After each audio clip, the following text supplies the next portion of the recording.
Assalamualaikum warahmatullahi wabarakatuh. Berjumpa lagi dengan Bang Aris TV. Oke teman-teman, untuk video kali ini saya sedang berada di tempat usaha, yaitu usaha Dunia Frozen ya teman-teman. Nah, kenapa Bang Aris hari ini mengajak teman-teman ke tempat ini? Jadi akan sedikit bercerita tentang perjuangan, tentang awal mulai usaha Frozen ini ya. Jadi nanti Bang Aris akan ngobrol-ngobrol bersama pemilik yang tentunya perjuangannya juga sangat pahit dan lumayan cukup lama ya. Namanya Pak Yonek. Apa sih ceritanya? Yuk kita ngobrol-ngobrol sebentar sambil nanti melihat perjuangan yang pertama kali itu apa sih dan seperti apa. Let's go. Nah teman-teman, jadi sambil santai ngobrol-ngobrolnya ya, biar teman-teman juga bisa menikmati kronologi usaha itu seperti apa sih. Nah, jadi Pak Yonek itu dulu kebetulan sama saya teman-teman ya, di 2009 itu sempat nyales dan satu kos juga. Nah tapi beliaunya memutuskan mulai keluar kerja itu tahun berapa ya Pak? 8 tahun ya? 8 tahun. Agak kenceng Pak Yo. Ya mulai itu sekitar 8 tahun yang lalu, 8 tahun yang lalu ya. Awalnya itu ya karena saya sendiri usia waktu itu kan juga memikirkan usia saya. Di kala waktu itu masih tenaga masih oke, di lapangan masih oke. Saya punya pemikiran bahwa suatu saat kalau saya tenaga saya sudah nggak begitu kuat di lapangan, saya pinginnya sih bisa kerja duduk, tapi masih bisa kerja berlanjut. Makanya saya putuskan produktif ya. Nah, tetap produktif. Nah, makanya saya putuskan saya untuk wira swasta, yaitu saya waktu itu memilih di bidang frozen atau dibilang orang terkenalnya sosis nugget lah. Nah, bahasa kerennya kan frozen. Nah ini Pak Yo, dulu kok angan-angannya bisa ingin untuk frozen itu seperti apa sih? Padahal kan dari kerjaan yang dulu itu jauh melenceng lah, karena dulu kan masih di sales obat ya, boleh dikata sales obat teman-teman, jadi kelilingnya ke apotek-apotek, ke dokter-dokter. Nah waktu itu saya tahu persis teman-teman, memang Pak Yonet juga kadang merasa capek, lelah, karena areanya memang waktu itu luas sekali teman-teman ya, hampir pegang 2 kabupaten ya Pak Yo. Jadi pegang area Tulungagung, Trenggalek, sama Blitar teman-teman, jadi 3 kabupaten. Sedangkan beliaunya ini rumahnya Kediri, jadi sudah merasa mulai lelah. Nah beliaunya entah ada angin atau hujan apa kok tiba-tiba kepikiran pengen usaha sendiri, karena mungkin faktor karena jalanan juga resiko tinggi, juga mungkin capek, akhirnya memutuskan untuk usaha frozen ini. Nah ngomong-ngomong Pak Yo, ngomong-ngomong awal usaha di bidang frozen ini itu butuh modal berapa di awal-awal? Ya awal-awalnya ya dulu pertama itu saya cari kontrak ya, kontrak setahun waktu itu sekitar 7 jutaan, waktu itu masih 7 jutaan. 7 juta. Kemudian saya pertama buka itu langsung saya ngambil 2 freezer yang ukuran 600 liter. 600 liter itu harga harga sekitar waktu itu satu freezernya masih 5,5 teman-teman. Berarti sewa kontrak itu 7 juta ya, ruko kecil ya, terus freezernya 11 juta, berarti sekitar 8 sama 15 juta ya, 15 juta. Nah untuk modal belanja awal isi pertama itu ya, karena kita masih baru, itu jujur aja waktu itu saya beli 2 freezer. Yang satu freezer itu saya matikan dulu, saya isi 1 freezer dulu ya. Nah kemudian waktu itu saya ingat itu saya mengeluarkan modal itu sekitar 3.500.000 untuk pulang. Nah kemudian dengan berjalannya waktu kurang lebih ada 1 minggu, kemudian ada pembeli datang dan pedagang datang, akhirnya saya putuskan freezer yang satunya saya buka lagi. Bertahap ya? Bertahap. Jadi pertama buka 1 freezer dulu, dengan berjalannya waktu kok lumayan, akhirnya seminggu kemudian freezer yang satunya baru saya buka lagi. Ya. Terus selama ini paling ya pertama lah ya, pertama itu dulu awal-awal buka itu 1 bulan omsetnya berapa Pak? Ya. Masih ingat? Kalau 1 bulan dulu. 1 bulan, waktu itu masih kecil banget ya. Waktu itu mungkin sehari omset sekitar 200-an. 200.000 ya, 200.000. Nah akhirnya lama-lama sehari bisa 300.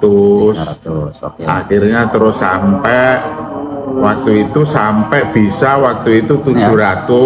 Betul. Waktu itu 700. Kemudian saya terus yaitu keluar dari farmasi itu. Oh jadi gini teman-teman, dulu itu nggak langsung keluar beliaunya. Jadi mencari aman dulu Pak Yo.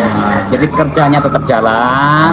Setelah rentang 1 tahun mungkin ya? 1,5 tahun. 1,5 tahun usahanya mulai kelihatan ada tanda-tanda peningkatan, baru memutuskan untuk resign, ya, baru memutuskan untuk keluar. Nah ngomong-ngomong Pak Yo, ini kan berarti udah 8 tahun ya berjalan ya, kurang lebih 8 tahunan lah. Dari 8 tahun berjalan itu omset tertinggi ini saya tanya, omset tertinggi dari awalnya 2 frozen itu sekarang sudah berapa Pak? Paling tertinggi lah rata-rata mungkin tahun berapa gitu. Kalau sehari? Kalau tertinggi rata-rata ya dulu itu sempat 4,5 lah. Sehari hampir 5 juta, memang 4,5. Waktu itu sebulan bisa kita tutup kurang lebih ada 135 juta mungkin ya. Omset 1 bulan omset ya. 1 bulan. 135 juta. Ya, luar biasa ya. Tinggal ya nanti teman-teman bisa menghitung sendiri. Biasanya kalau toko-toko itu kan ngambilnya antara mungkin 10 sampai 12% ya, lah. Kurang lebihnya kurang lebih seperti itu. Tinggal ya teman-teman bisa menghitung sendiri. Nah, Indonesia kan sempat mengalami krisis ya Pak Yo ya. Dalam artian krisisnya itu krisis karena dulu di 2020 ya. Sampai 2022 itu sempat mengalami goncangan COVID. Waktu COVID itu seperti apa Pak Yo? Kondisi ekonomi di frozen?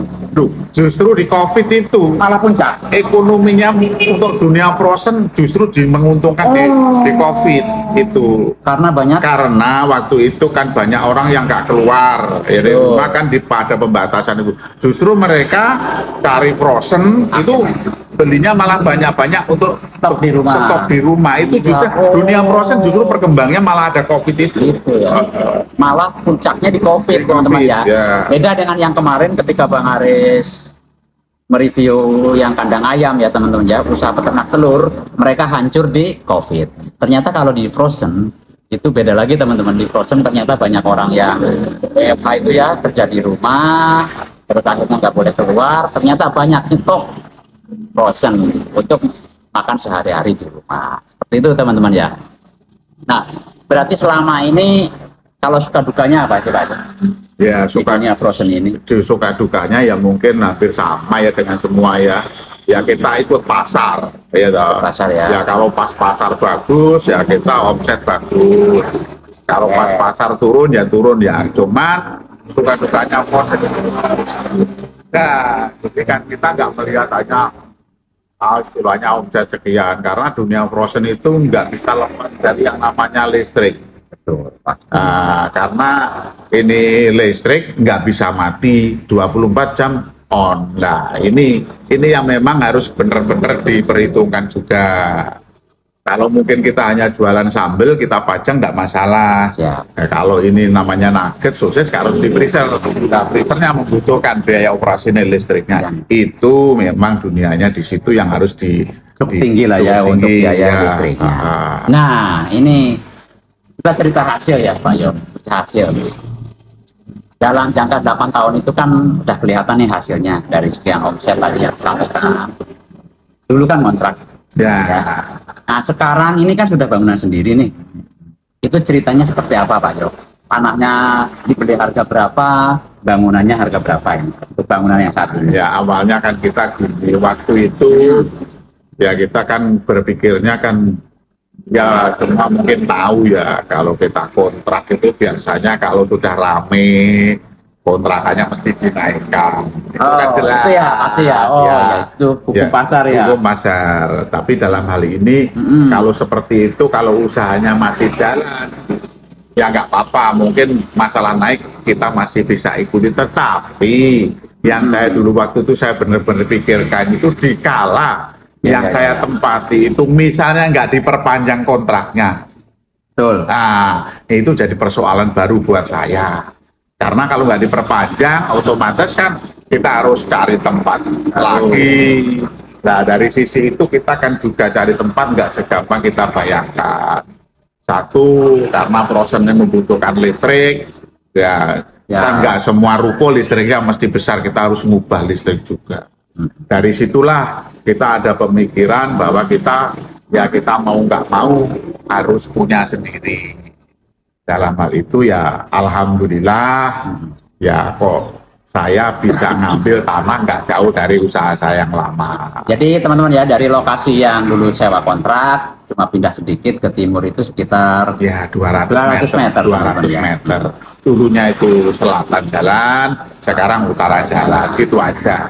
Jadi namanya ini Agensios Lestari Frozen teman-teman namanya. Jadi ini jadi letaknya berada di Kediri di Kecamatan Betet ya ini. Kecamatan Pesantren. Kecamatan Pesantren teman-teman. Kecamatan Pesantren Kota Kediri. Ya, Betet bisa Betet. Betet. Oke. Nah terus dan alhamdulillah sekarang ya dari usia toko ini udah 8 tahun ini anak-anak juga sekarang sudah bisa kuliah semua ya. Ya alhamdulillah. Jadi beliaunya ini Pak Yo ini anaknya 3 teman-teman ya, anaknya 3. Sekarang bisa ngulain anaknya di Solo semua ya. Ya enggak, yang nomor 1 sekarang alhamdulillah sudah bisa cari uang sendiri. Alhamdulillah kerja ya. Lulusan Brawijaya Malang. Lulusan Kediri, cuman dia seorang apoteker. Ya.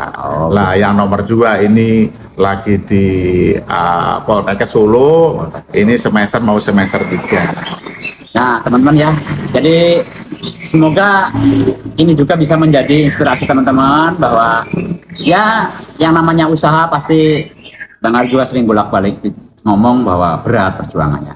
Tapi alhamdulillah dari usaha toko ini sekarang beliaunya Pak Yo sudah bisa santai di rumah, jaga toko, anak-anaknya bisa berpendidikan dengan baik ya, yang pasti sampai Solo yang pertama malah sudah bisa mencari uang sendiri karena anak yang pertama bisa meluluskan sampai apoteker ya Pak Yo. Ya, apoteker teman-teman yang anak pertama, yang kedua di Poltekkes sama juga ya. Masih ada 1 lagi yang 3 masih di SMP apa? Mau masuk SMP seperti itu teman-teman ya. Baik teman-teman, sekarang saya mau ajak teman-teman keliling ke toko-tokonya sambil tanya-tanya dulu frozen mana sih yang menjadi cikal bakalnya sekarang bisa menjadi beberapa frozen ini. Berapa ya Pak Yo? Apa ya frozennya sekarang? Freezernya? Freezernya alhamdulillah ini ada 11-an lah. 11 teman-teman. Jadi awal mula ada 2 dulu. Freezernya 2, sekarang sudah ada 11. Oke, seperti apa sih? Let's go. Nah ini teman-teman ya, rukonya yang dimiliki oleh Pak Yonek. Jadi luas bangunannya ini sekitar ya 10 meter panjang teman-teman ya, lebar sekitar 5,5. Ya ini hasil dari sebelumnya sewa ruko teman-teman. Nah sekarang Pak Yo mungkin boleh sedikit tahu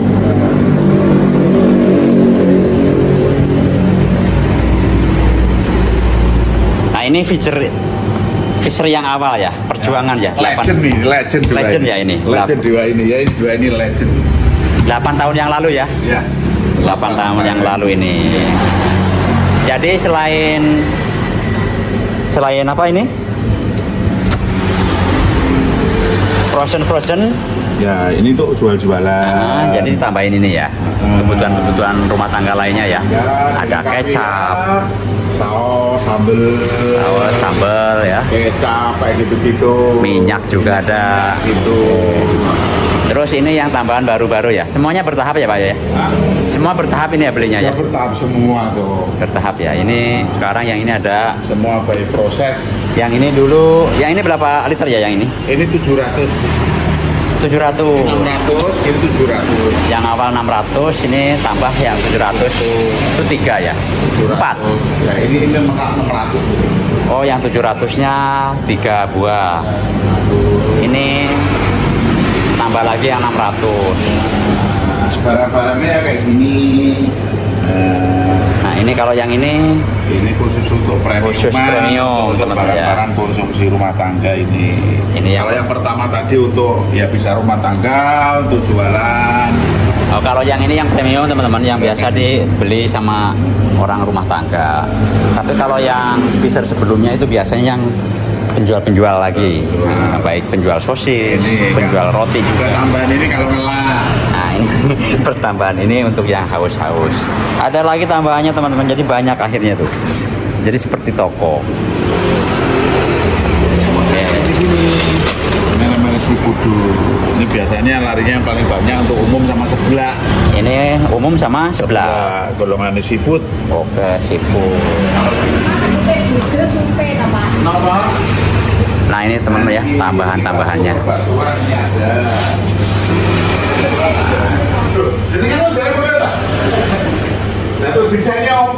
Oke teman-teman ya, itu dulu yang disampaikan di video Bang Aris TV untuk kali ini. Terima kasih. Bila ada kata-kata yang kurang berkenan, mohon maaf yang sebesar-besarnya, dan tentunya semoga bisa menginspirasi untuk teman-teman. Assalamualaikum warahmatullahi wabarakatuh.